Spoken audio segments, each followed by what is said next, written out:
Welcome to Previews Reviews, coming to you from Stadium Comics, located in Shoppers World Mall in beautiful Brampton, Ontario. Here are your hosts, Kevin Hickey and Ricky Lima. Hey everybody, and welcome to this episode of Previews Reviews, which takes a look at comic books coming into stores starting in August 2013. I'm Kevin Hickey. And I am Ricky Lima. Ricky, can you please tell all the fine viewers out there, and what a fine-looking group they are they not? Right. Could you please tell them where this equally fine program is coming to them from? It's coming to you from Brampton, Ontario, Canada. The heart of all things, the center of the universe. The most shiniest gem in the Infinity Gauntlet. The Archer to your Armstrong. The Pre to my views. Just looking at comics again. The Cable to your X-Force. The Thor to your God of Thunder. Yeah. Wait, those are the same thing. The Chains, which Superman breaks out of. Previews is the magazine that most comic shops use to order all of their merchandise out of. Well, I shouldn't say all. Most of their merchandise. Their comics, anyway. It's filled with all kinds of pop culture goodness. Tons of new comics that will be coming our way in August. Toys, collectables, statues, all that good stuff. So please head into your local comic shop and ask them to provide you with a copy of this to take home.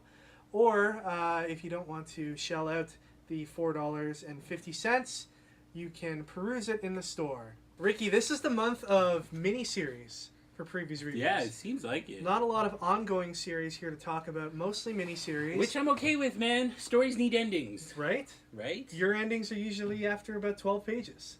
Yeah. These days. I'm what you call a flash in the pan. We're going to start it off with Itty Bitty Hellboy, issue number 1.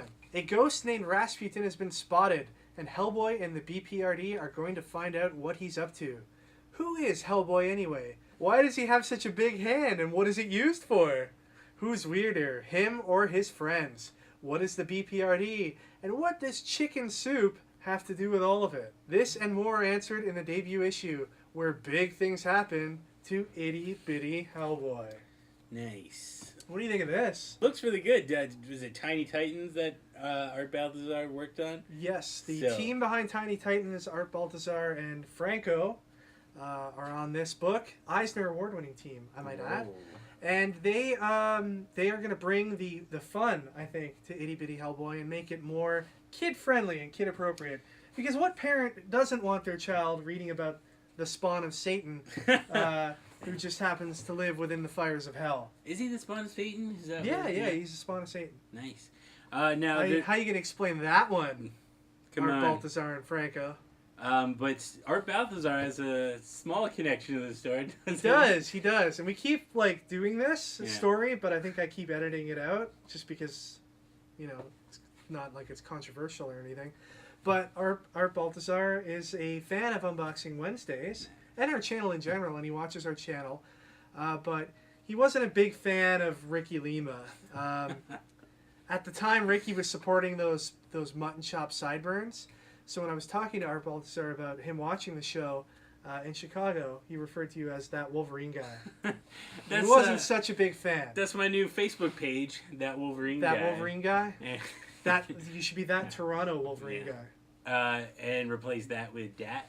So it's like DAT. Hashtag DAT Toronto Wolverine guy. But that's okay, Ricky. That's a challenge, He's not the biggest fan of you, but Art, maybe you can win him over. I'm coming for you. You're getting a copy of Black Hole Hunters Club. Imagine one day, because Art's an awesome artist. I really love what he does with, his character designs, taking characters that are, usually used in adult books and making them appropriate for kids and making them fun.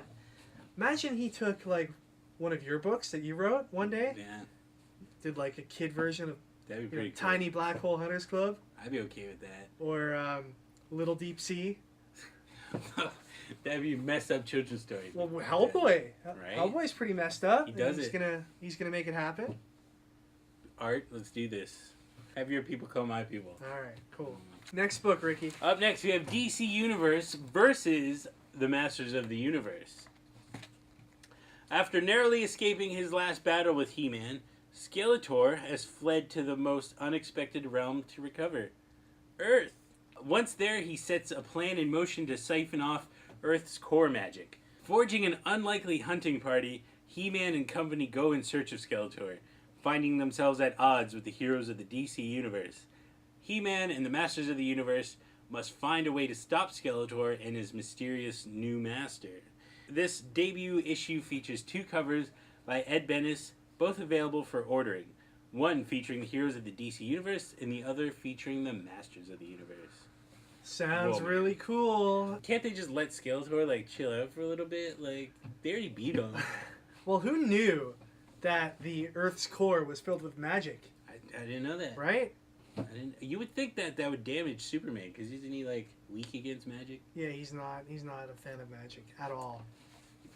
The Earth's made of magic, apparently. Okay, Ricky, there's only 2 times that I'm aware of as a Masters of the Universe fan growing up, and I could be wrong about this, so I'm sure there'll be some corrections, but there's only 2 times that I can recall that the characters from Masters of the Universe were able to leave Eternia and come to Earth.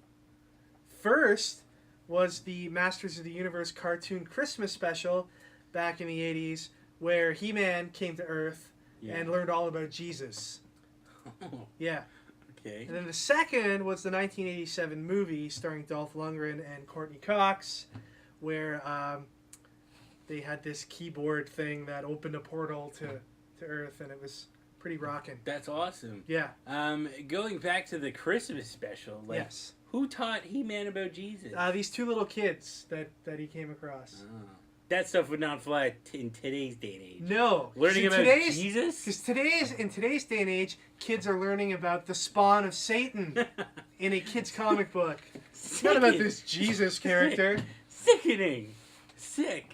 This is a 6-issue miniseries, Ricky, and it's not in regular DC continuity. So they can do whatever they want? You can do whatever they want. In fact, Keith Giffen, who's the writer on this book, specifically went to Dan DiDio and asked him, look, do I really have carte blanche here? Can I do whatever I want? And according to an interview on Comic Book Resources, Dan DiDio said to him, you can do whatever you want.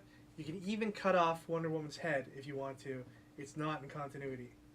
Nice. So I think we're going to see some crazy stuff in this book.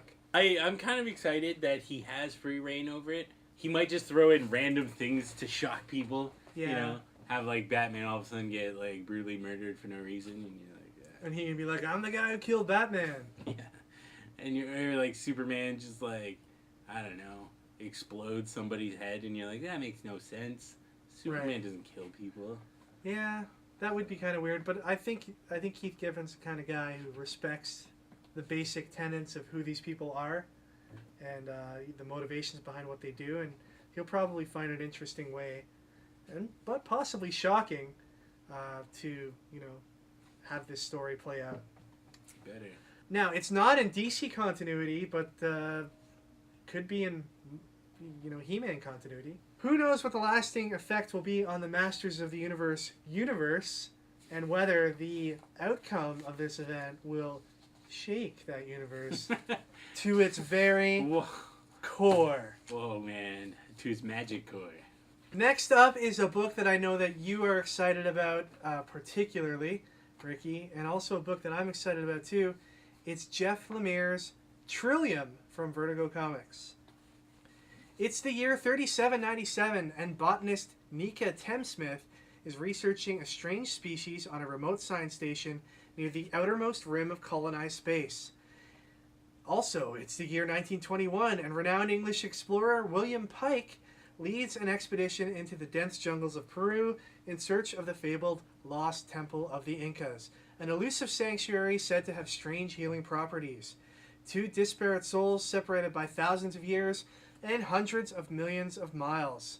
Yet they will fall in love and, as a result, bring about the end of the universe. Even though reality is unraveling all around them, nothing can pull them apart. This isn't just a love story, it's the last love story ever told. Trillium is an 8-issue series that combines rich historical adventure and mind-bending science fiction into a sprawling, unconventional love story by Jeff Lemire. This amazing miniseries kicks off with 28 pages of story in a flip book, with 2 covers and 2 separate but connected stories. Whoa, man. Jeff Lemire's going on with the gimmicks? What's going on? Yeah. He's the next issue 2 is gonna have a chromium cover with die cut. Some embossed lettering. Yeah, foil embossed, die cut, holographic.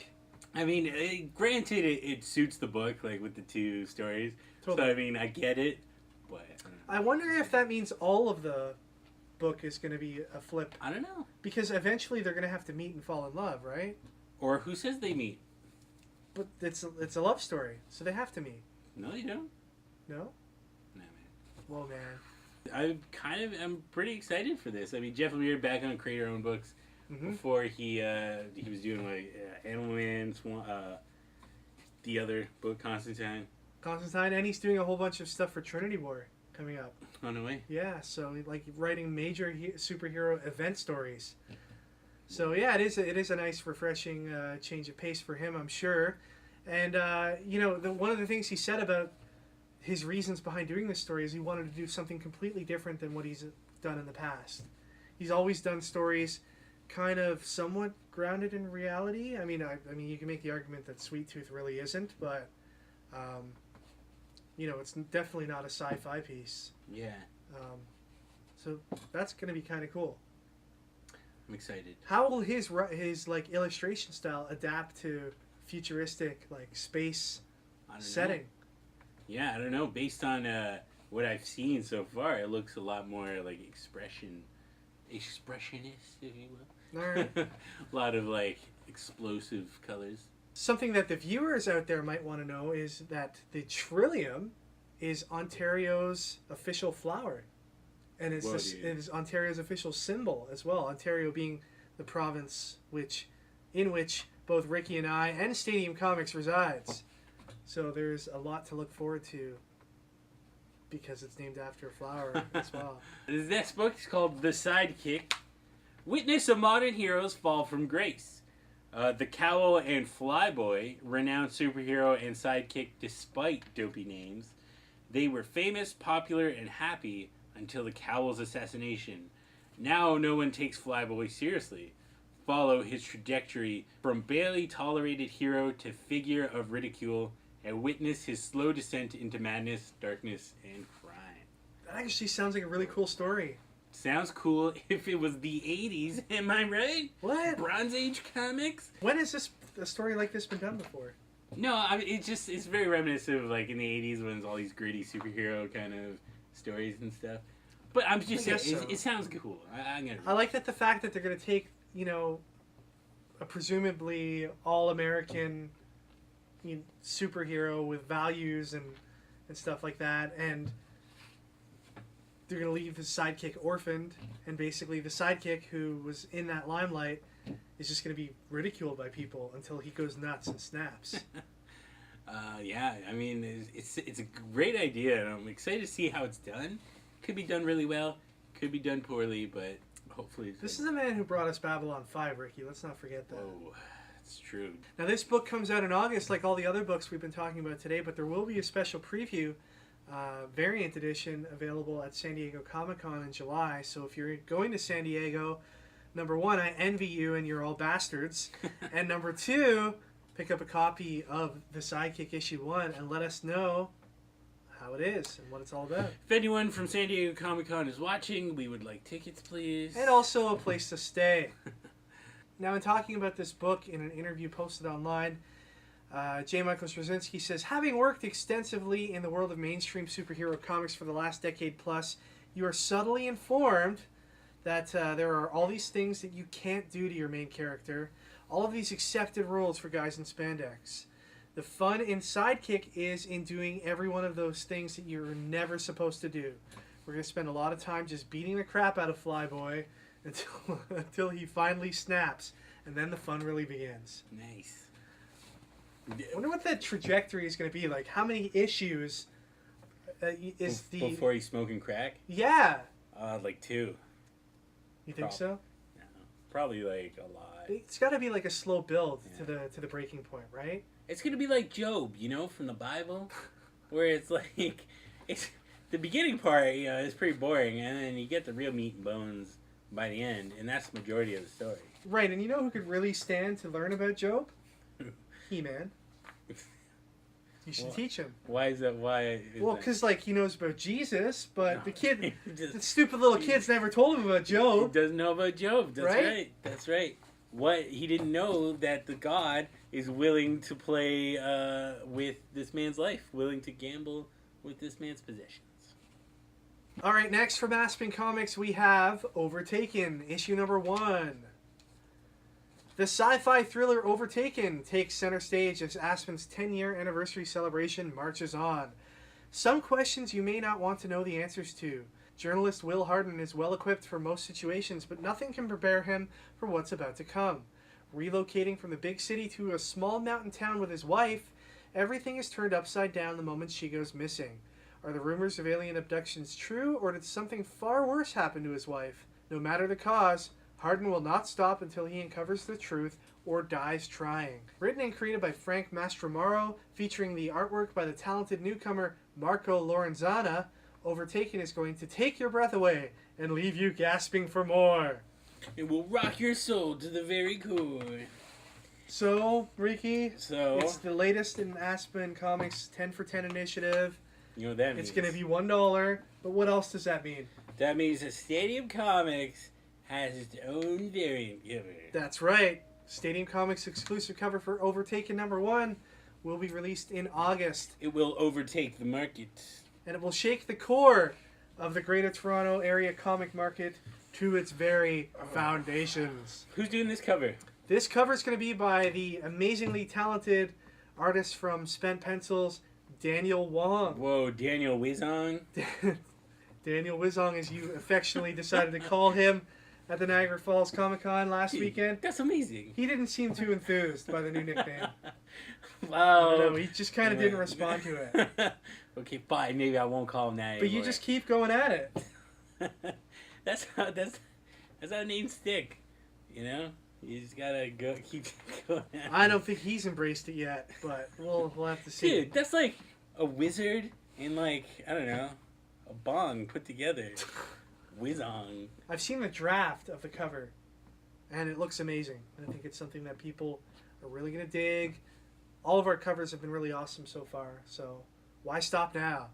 Daniel actually contributed to the coloring on our Journey number 1. Cool story about the artist on the interior pages of this book, though. Marco Lorenzana happened to be visiting Los Angeles and staying with some family, and on a whim, he went down to Aspen Studios with his portfolio just to like knock on their door and show it to them. Yeah. And he ended up On a whim. on a Who whim. just walks around with their portfolio? Well, I'm sure he like woke up one day and he's like, "Man, I should walk around to some studios." But he went to LA with his portfolio. If you're an artist, you're gonna go and bring your portfolio everywhere. I do bring Black Hole Hunters Club everywhere. Right? So that's true. I apologize. Yeah. So anyway, they saw his art and were so impressed that they asked him to stick around, and this is his debut work. Nice. So looking forward to seeing that. Pick that up. Be worth millions. But up next, we have Infinity number 1 by Marvel Comics. The oversized kickoff of the year's most anticipated blockbuster summer event, changing the way you view the Marvel Universe. The outbreak of war on 2 fronts, Earth and space, with our heroes torn between them. The world-shattering return of Thanos includes material from the free comic book day Infinity. All right, so short but sweet from Marvel, but there's no mistake about it. This is the event that they're pinning their hopes on for It's universe shaking. the summer to its core. Shattering. Its foundations will be shook. What the 52?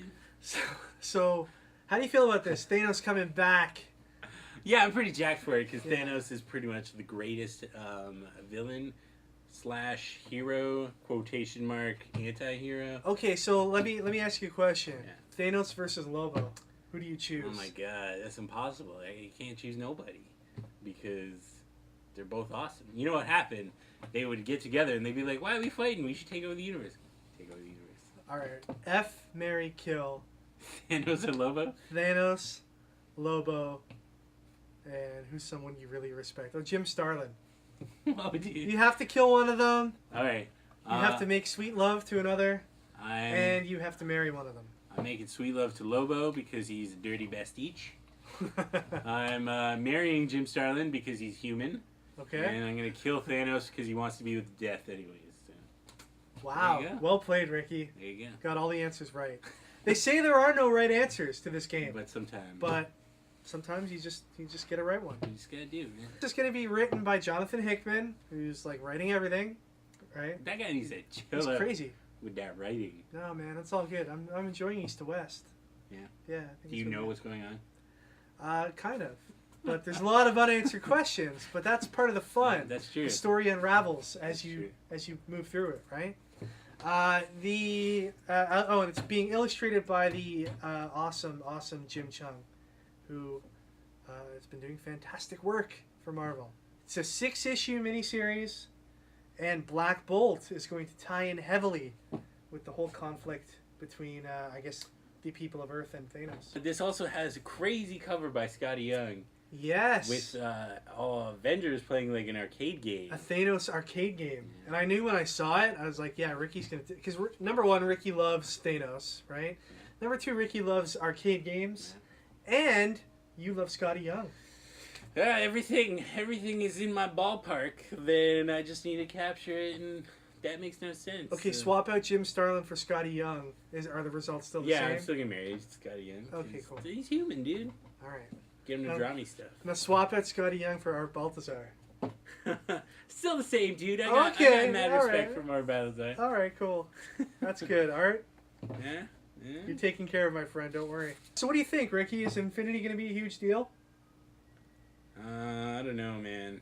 It's going to be big for sure. Right. But I don't know if it's going to be like Infinity Gauntlet big. You know what I mean? Do you think that the timing of this is a little weird? Do you think they should have waited until closer to the Avengers movie? I definitely think so, but this might be like a long arc kind of thing.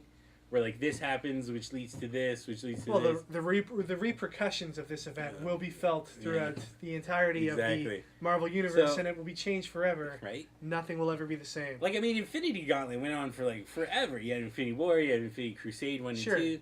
So I mean, yeah, like it's gonna be. I think there's more to come after that. Are the Infinity line of books to Marvel what the Crisis line of books are to the DC Universe? I would say so. Okay. Cool.